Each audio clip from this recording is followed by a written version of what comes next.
Hi guys, good morning and welcome to part 2 of my journey to motherhood. Yes, a journey to motherhood.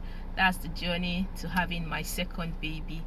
Thank you for the love so far. For all of you that viewed the part 1, thank you. And if you did not view it, I will leave the link up here so you can go and view part 1 before we get into part 2. So if you're enjoying the series, let me have your comments in the comment section and say yeah, you're enjoying the series, so I know that you are really enjoying it.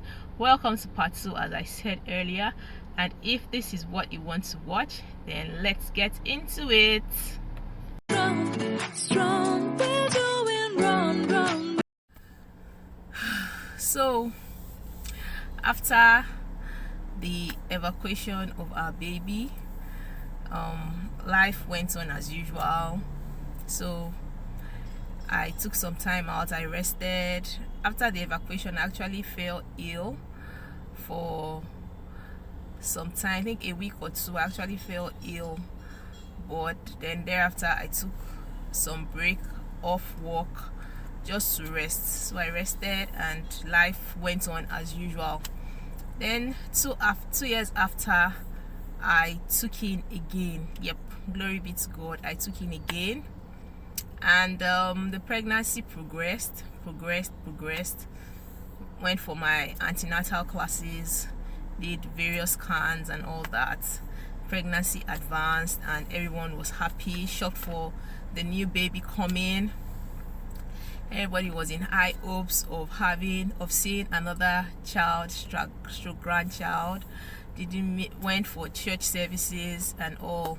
So when you get pregnant, of course everybody's waiting for the good news that you have put to bed, so we are coming to eat rice, coming to see our new baby. Then in July, yes, I was due in July. So July 14th, I called one of my dear friends whose birthday was that day. So we spoke, we even had fun. I was already on maternity leave by then, so we're just waiting for the arrival of the baby. So I called my friend, we gisted and all. And when I dropped the call, my WhatsApp broke.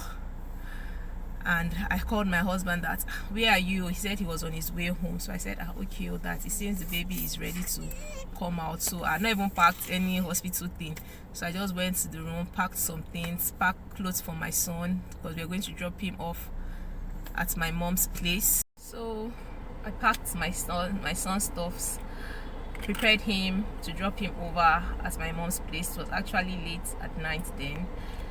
I packed my own stuffs too for the hospital, ready for delivery. So my husband came. We are not even bought, I can remember, we are not bought cotton wool, we are not bought wipes, we are not bought diapers. So we tried looking out in supermarkets for those stores, but we couldn't get it. So we just said later on in the morning that he will get it around the clinic area. So we dropped off my son at my mom's place and we went off to the hospital. So when we got to the hospital, we saw the doctor, she checked me, then we proceeded to our room. The night was peaceful. Labor had not progressed that far, so I slept. In the morning, we woke up. So we are now moved to the pre-delivery ward. I think that was what it's called. I can't even remember. But we were moved to another room. So it was there we were told that we were going to undergo a cesarean section. So the MD had been contacted, so he told them that they should prepare the theater for delivery and all that. So that was like 7 a.m. So around 10-11 ish, I was wheeled to the theater. I was given the anesthetics that had already been given, so I was already numb from my waist downwards, and the operation took place. I think I even slept off on the operating table, I can't remember. When I woke up, I saw everyone looking somehow. I had not even seen my husband. So they cleaned me up, they took me to the recovery room. So when I got there, I saw my husband. I asked my husband that where is our baby? That was when he broke it to me that the baby did not make it. I was not in myself, but he already broke the news to me, so I didn't even know what to feel. But thereabout, my in-laws had already come. His brother was around. My sister's husband too was around, so they were there with him to calm him down. Meanwhile, he had already contacted my mom and broken the news to my mom. So my mom was all in her emotions. But me, I was still recovering from the C-section, and I didn't really know what was happening. So thank God for the hospital which we used. The nurses there were so caring, the doctors were so caring. So the next morning I was moved to another room, where it dawned on me, and I just broke down and I started crying. My husband, of course, he was there to pacify me. My mom was also there, that we should just give God thanks, that in all things we should just give God thanks, that God knows why it happened and all. That thank God is the baby that went, that it was not me that lost my life. But I was just wondering that why all this.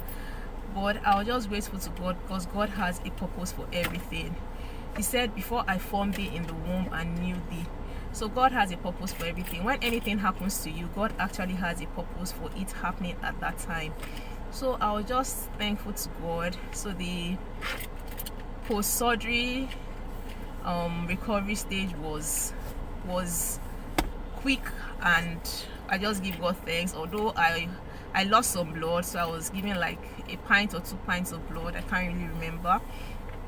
So I was discharged back home. I remember when I was discharged, I was very, very disappointed. I was angry, but my mom was there to support me, so I stayed with my mom. I was at my mom's place for, I think, was it like 2 months thereabout. I was at her place. I was just indoors. Even when people come to see me, I would just see them and go back indoors. I remember when I broke the news to my colleagues at work. I have a very dear friend, a friend that is very, very dear to me. He's my very, very good friend. So it was one that broke it to my colleagues at work, and he was actually crying. So they came to see me, they came to sympathize with me also. I remember I was ashamed. I couldn't go out because people would ask questions that where is the baby, what really happened. So I remember I was on maternity leave, and maternity leave was like 60 working days, approximately 3 months. So when I got back to work, of course, everybody, my colleagues already knew, but I was a marketer then, so customers would come and say, congratulations, why is the baby? I would just say that she's doing fine. Of course, not everybody that you tell what happened to you that she's doing great.